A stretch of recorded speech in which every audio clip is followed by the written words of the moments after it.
नमस्कार दोस्तों। आज हम टाटा और अंबानी के बारे में जानेंगे कि इन दोनों में अमीर कौन है। लेकिन इससे पहले ये जानेंगे कि इन दोनों की बैकग्राउंड क्या थी, कैसे इन्होंने पैसे कमाए और पैसे कमाने का तरीका क्या था। तो शुरुआत करेंगे टाटा ग्रुप के हिस्ट्री से। टाटा ग्रुप की शुरुआत जमशेदजी टाटा ने की। इनका जन्म 1839 में नवसारी गुजरात में हुआ था। पहले तो वे वहीं पे बड़े हुए, बाद में वे सब मुंबई शिफ्ट हो गए। मुंबई में ही ग्रेजुएशन पूरी करने के बाद वे कुछ साल अपने पिता के साथ ही काम किया। उसके बाद वे बिजनेस करने के बारे में सोचा, लेकिन वह समय बिजनेस के लिए बिल्कुल ही ठीक नहीं था और ज्यादातर बिजनेस पर अंग्रेजों का कंट्रोल था और कोई भी बिजनेस शुरू करना बहुत ही कठिन था। ऐसे में 1868 में जब वे केवल 29 साल के उम्र के थे, तभी केवल 29,000 रुपये के साथ एक ट्रेडिंग कंपनी की शुरुआत की। उन्हें अपने बिजनेस की शुरुआत टेक्सटाइल यानी कपड़ों के बिजनेस से करनी थी, जिसके लिए वे इंग्लैंड चले गए। जब वे वापस भारत आए तो एक ऑयल मिल खरीदकर कॉटन मिल में बदल दिया। जल्द ही अपने कॉटन मिल को प्रॉफिटेबल बनाया और अच्छे दामों में भी बेच दिया। कॉटन मिल के बारे में जानने के लिए वे फिर इंग्लैंड चले गए और वहां डिटेल में टेक्सटाइल मिल के बारे में जाना। वहां जो टेक्सटाइल मिल के वर्कर थे, उनके एक्सपीरियंस को देखकर आश्चर्य में थे और उनके प्रोडक्शन को देखकर तो वे हैरान ही थे और उनकी क्वालिटी थी भारत से भी बेहतर। और उसी तरह की फैक्ट्री वे भारत में खोलना चाहते थे, जिसके लिए मुंबई एक बेहतर लोकेशन था। लेकिन उनकी कंपनी मुंबई में न खोलकर नागपुर में खोला। एक्चुअल में ये फैक्ट्री खोलने के लिए मुख्य 3 तरह की चीजों की आवश्यकता थी। फर्स्ट, जहां कॉटन की ज्यादा प्रोडक्शन होता हो। सेकेंड, जहां रेलवे जंक्शन भी हो ताकि टेक्सटाइल की मटेरियल इजिली सभी जगहों पर पहुंच सके। थर्ड, वहां पर फ्यूल और वाटर दोनों ही आसानी से मिल जाए और ये तीनों चीजें नागपुर में ही हो सकती थी। इन्हीं सब चीजों की वजह से वे नागपुर में मिल खोलने का फैसला लिया। उस समय वर्कर्स को बहुत ही खराब कंडीशन में काम करना पड़ रहा था। अपने सब इस मिल्स को स्मूथली चलाने के बाद वे मुख्य 3 चीजों पर ही ध्यान दिए। उनका पहला गोल था एक आयरन और स्टील कंपनी सेटअप करना। दूसरा गोल था हाइड्रो इलेक्ट्रिक पावर जनरेट करना और तीसरा गोल था इंडिया में वर्ल्ड क्लास एजुकेशन इंस्टीट्यूट खड़े करना। जब वे यूएस के विजिट पर थे, तब वे नायग्रा फॉल्स पे एक हाइड्रा इलेक्ट्रिक प्रोडक्ट को देखा। तभी उन्होंने डिसाइड किया कि इसी तरह के hydro electric power project Lonavala Khandala का जो एरिया है वहीं खोलने के लिए। लेकिन इस प्रोजेक्ट को वो पूरा नहीं कर पाए।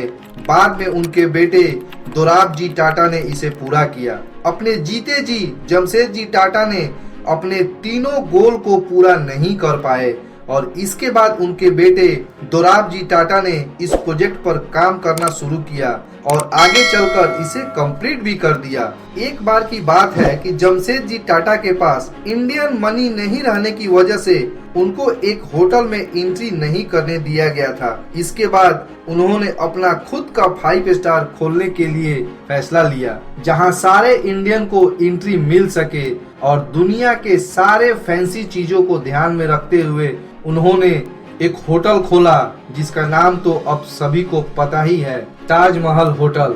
एक बिजनेस के चलते वे खुद ही अमीर बन गए।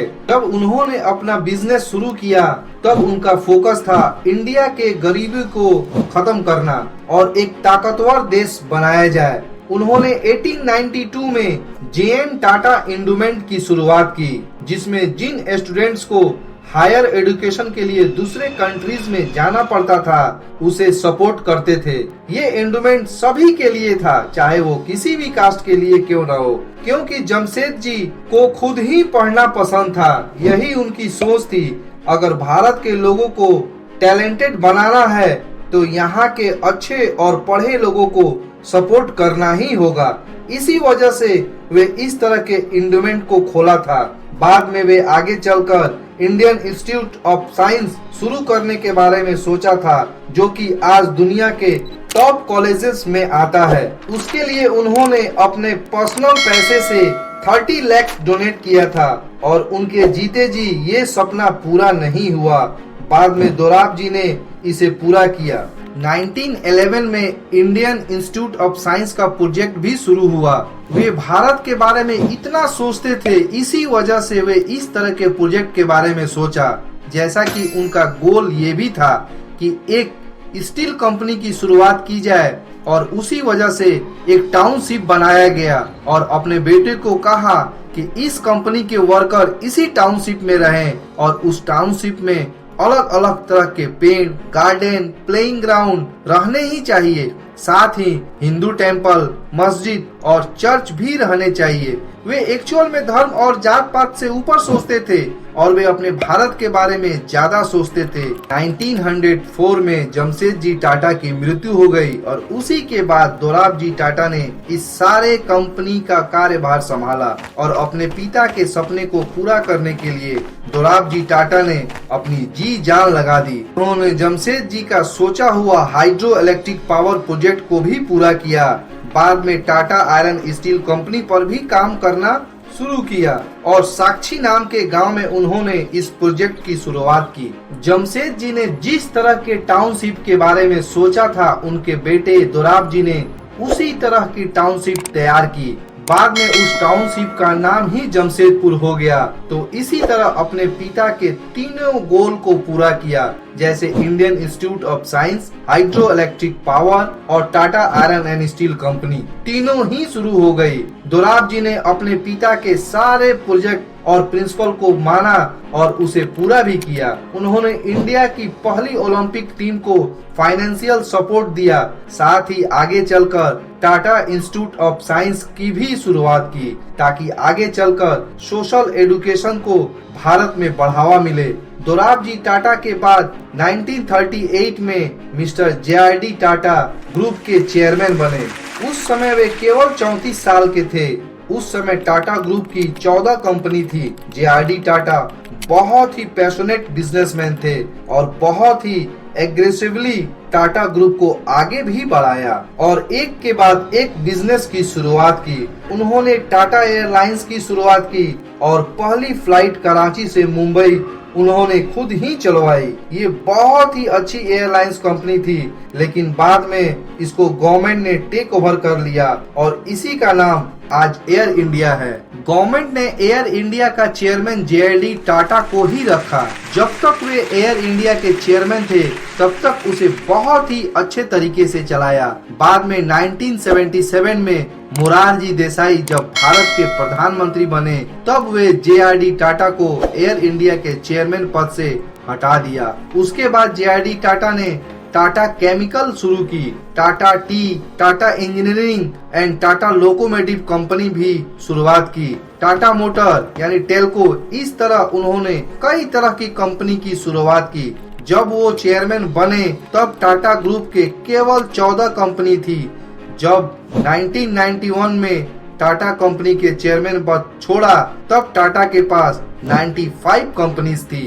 अपने बिजनेस के साथ साथ उन्होंने बहुत ही सोशल वर्क पर भी काम किया और उस पर इन्वेस्ट भी करते थे। जैसे 1941 में टाटा मेमोरियल सेंटर, जहां कैंसर का ट्रीटमेंट बहुत ही कम खर्च पर आज भी होता है। लगभग 53 साल तक वो टाटा ग्रुप के चेयरमैन थे और इसके बावजूद भी उनके पास कोई पर्सनल प्लेन नहीं था, बल्कि वे जिस घर में रहते थे वो भी उनका खुद का नहीं था, वो भाड़े पर ही लिए थे। एक बार उनका एक पेन खो गया था, उसको वे इंग्लैंड से खरीदे थे और वो अपने पेन खोने की बात उन्होंने अपने कंपनी के एक एग्जीक्यूटिव से कही कि मेरा पेन गुम हो गया है, अगर आप में से किसी को मिलता है तो मुझे बताएं, क्योंकि वो पेन मेरे लिए काफी इम्पोर्टेंट रहा है। एक अच्छी कंपनी के एग्जीक्यूटिव इंग्लैंड के ट्रिप पर जाते हैं और जे.आर.डी. टाटा के पेन वाली बात उन्हें याद आती है, तो वे ऐसा ही एक पेन खरीद कर लाते हैं और उनको देते हैं। उसे देखकर जे.आर.डी. टाटा खुश हो जाते हैं और कहते हैं कि ये तो बिल्कुल वैसा ही पेन है, लेकिन मैं इस पेन को नहीं ले सकता। उसने पूछा ऐसा क्यों? तो उन्होंने कहा टाटा ग्रुप की वैल्यू में किसी भी ऑफिसर से गिफ्ट लेना अलाउ नहीं है। तब उस ऑफिसर ने कहा कि ये पेन मैं खास आपके लिए लाया हूँ और मैं बाहर किसी से कहूँगा भी नहीं। तब जे.आर.डी. टाटा ने उनसे कहा, कंपनी के रूल्स को फॉलो करना ये मेरा प्रिंसिपल है और मैं अपने प्रिंसिपल के खिलाफ नहीं जा सकता। जे.आर.डी. टाटा के बाद रतन टाटा टाटा सन्स के चेयरमैन बने और टाटा ग्रुप के सभी बिजनेस को बहुत ही तेजी से आगे बढ़ाया और केवल इंडिया में नहीं बल्कि ये बिजनेस ग्लोबल बिजनेस बना दिया। उन्होंने भी पहले के चेयरमैन के विजन पर ही काम करना शुरू किया और पहले से भी स्ट्रॉन्ग बनाया। तो आप ये कह सकते हैं जमशेदजी टाटा ने टाटा ग्रुप का जो विजन बनाया और दोराब जी ने भी इस बेसिक को और स्ट्रॉन्ग बनाया और जे.आर.डी. टाटा ने इसकी दीवारें खड़ी की, बाद में रतन टाटा ने उस पर गुंबद चढ़ाया।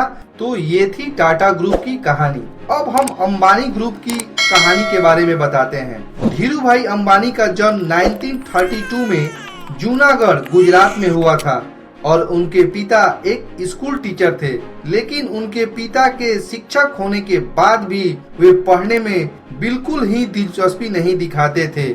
वे 10वीं कक्षा के बाद अपनी पढ़ाई छोड़ दी और यमन चले गए और वहां वे पेट्रोल पंप पे काम किया और धीरे धीरे उनको जो अपॉर्चुनिटी मिलती गई वे आगे बढ़ते गए। वहां उस समय सिल्वर के कॉइन मिलते थे।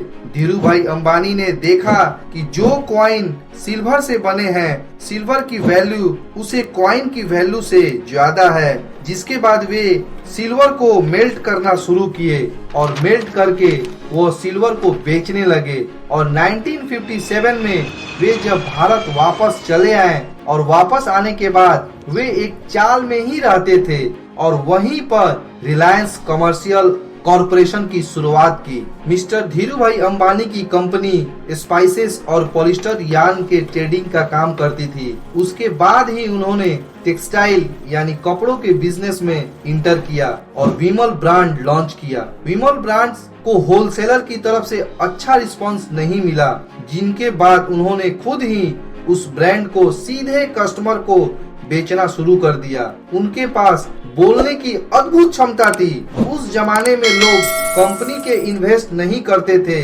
और ऐसे टाइम पे यानी 1977-78 में अपना आईपीओ लाया और अलग अलग टाउन और सिटीज में जाकर लोगों को समझाया कि अगर वो रिलायंस कंपनी में इन्वेस्ट करेंगे तो इसका फायदा जरूर मिलेगा। उन्होंने लोगों को कंपनी के बिजनेस प्लान को समझाया और सभी ने इसे समझा। बाद में रिलायंस का आईपीओ 7 गुना सब्सक्राइब हुआ। इसके बाद ही उन्होंने अलग तरह के बिजनेस में इंटरेस्ट दिखाया, जैसे पेट्रोकेमिकल, रिफाइनरी और बहुत से बिजनेस में इन्वेस्ट भी किया और वे इंडिया के टॉप बिजनेसमैन बन गए। उनका सबसे पहला बिजनेस रूल था क्वालिटी प्रोडक्ट बनाकर उसे वॉल्यूम में बेचा जाए, उसमें प्रॉफिट कम हो तब भी चलेगा। और हम देखते हैं जिस तरह मुकेश अंबानी ने रिलायंस जियो को मैनेज किया है और रिलायंस इंडस्ट्री को मैनेज किया है, तो उन्होंने भी अपने पिता के रूल्स को फॉलो किया।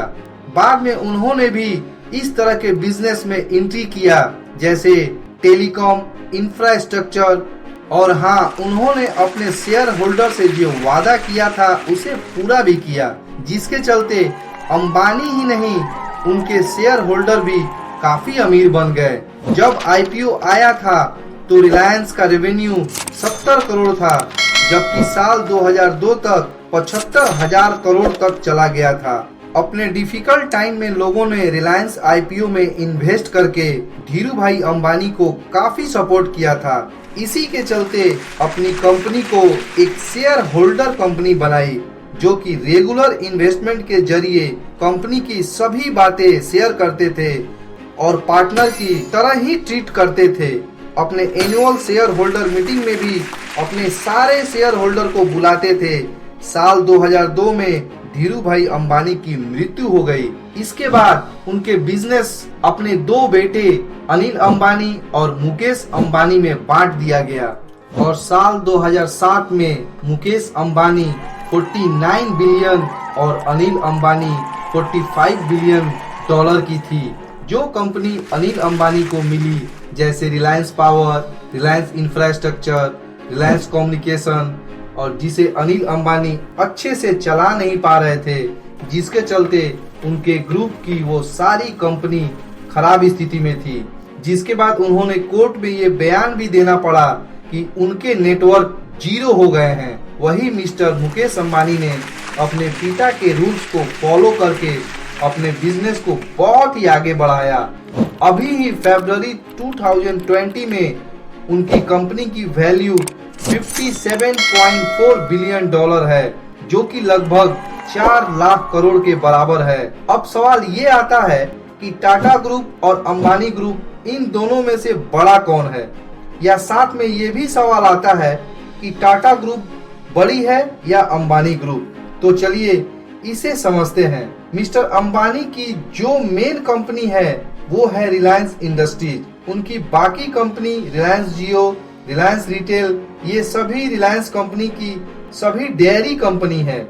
और हमें रिलायंस कंपनी की साइज देखनी है तो हमें पता करना पड़ेगा कि रिलायंस कंपनी कितनी बड़ी है। तो इसके लिए हमें रिलायंस कैपिटल को देखना पड़ेगा, जो कि फिलहाल 16 फरवरी 2020 को 9,42,422 करोड़ है। और मुकेश अंबानी के पास रिलायंस कंपनी के 48% शेयर है, जिसके चलते उनके नेटवर्क 57 बिलियन डॉलर के करीब आता है। वही अगर टाटा ग्रुप की बात की जाए तो टाटा ग्रुप के बहुत सारी कंपनी है और हर इंडस्ट्री में उनकी भागीदारी भी है। टाटा ग्रुप के 28 कंपनी स्टॉक में भी लिस्टेड है। उनका मार्केट कैपिटल 11 लाख करोड़ से भी ज्यादा है। और कंपनी के साइज के बारे में बात करें तो टाटा ग्रुप रिलायंस से बड़ा है। तो सवाल ये आता है कि टाटा ग्रुप रिलायंस से बड़ा है तो mister Ratan Tata richest person की लिस्ट में क्यों नहीं आते हैं? तो उनका जवाब आपको टाटा सन्स, जो टाटा ग्रुप की मेन होल्डिंग कंपनी है, उनकी शेयर होल्डिंग प्लेटफॉर्म को देखकर पता चल जाएगा। टाटा सन्स के मिस्टर रतन टाटा के जो शेयर होल्डिंग है वो 1% से भी कम है। अगर ऐसा है तो बाकी शेयर होल्डिंग किसके पास है? बाकी शेयर टाटा ग्रुप के चैरिटेबल ऑर्गेनाइजेशन के पास है, जैसे Dorabji Tata trust, Ratan Tata trust, RD Tata trust, Tata educational trust. ये सारी organization public welfare, education, health care, इन जैसे चीजों पर ज्यादा काम करती है। तो टाटा सन्स की 66% शेयर चैरिटेबल ट्रस्ट के नाम पर ही है। अगर ये शेयर चैरिटेबल ट्रस्ट के बजाय रतन टाटा के पास होते तो वे इंडिया के सबसे रिचेस्ट पर्सन होते। लेकिन टाटा के लिए पैसा कोई मैटर नहीं है, क्योंकि जब से टाटा ग्रुप की शुरुआत हुई है तब से वे इंडिया को इम्प्रूव करना, लोगों को गरीबी से बाहर निकालना, इन कामों में ज्यादा ध्यान देते हैं। इसीलिए टाटा ग्रुप ट्रस्ट का दूसरा नाम माना जाता है। चाहे हेल्थ केयर हो या एडुकेशन या 26/11 के हमले में इंजर्ड हुए का इलाज, इन सभी में टाटा ग्रुप के ऑर्गेनाइजेशन सबसे आगे रहती है। और मुकेश अंबानी के डोनेट देखी जाए तो साल 2018 में 402 करोड़ थे, जो कि उनके पूरे नेटवर्क का 0.1% आता है। हम कह सकते हैं कि अंबानी की कंपनीज अपने शेयर होल्डर का ध्यान रखते हैं, वही टाटा की कंपनी अपनी शेयर होल्डर, कंपनी के वर्कर्स और उनके सोसाइटी का भी ध्यान रखती है। आप कह सकते हैं मेनली सोसाइटी का ही ध्यान रखते हैं। जहां तक एम्प्लॉयमेंट की बात की जाए तो दोनों ही इसमें अच्छे कर रहे हैं। टाटा ग्रुप और रिलायंस ग्रुप दोनों लाखों में एम्प्लॉयमेंट जनरेट करते हैं। डोनेशन के मामले में टाटा ग्रुप के बाद अजीम प्रेम जी का नाम आता है, जो कि विप्रो को चलाते हैं। पिछले साल ही उन्होंने करीब 50,000 करोड़ डोनेट किए हैं। उससे पहले भी उन्होंने कई बड़ी बड़ी अमाउंट डोनेट किए हैं। इस डोनेट के पहले वे इंडिया के सेकेंड रिचेस्ट पर्सन थे और इस डोनेशन के बाद वे फिलहाल इंडिया के 17th सबसे रिचेस्ट पर्सन है। दोस्तों आज के लिए बस इतना ही। अगर ये वीडियो अच्छी लगी हो तो इसे लाइक और अपने दोस्तों के साथ शेयर करना बिल्कुल न भूलिएगा। और हमारे साथ जुड़े रहने के लिए धन्यवाद।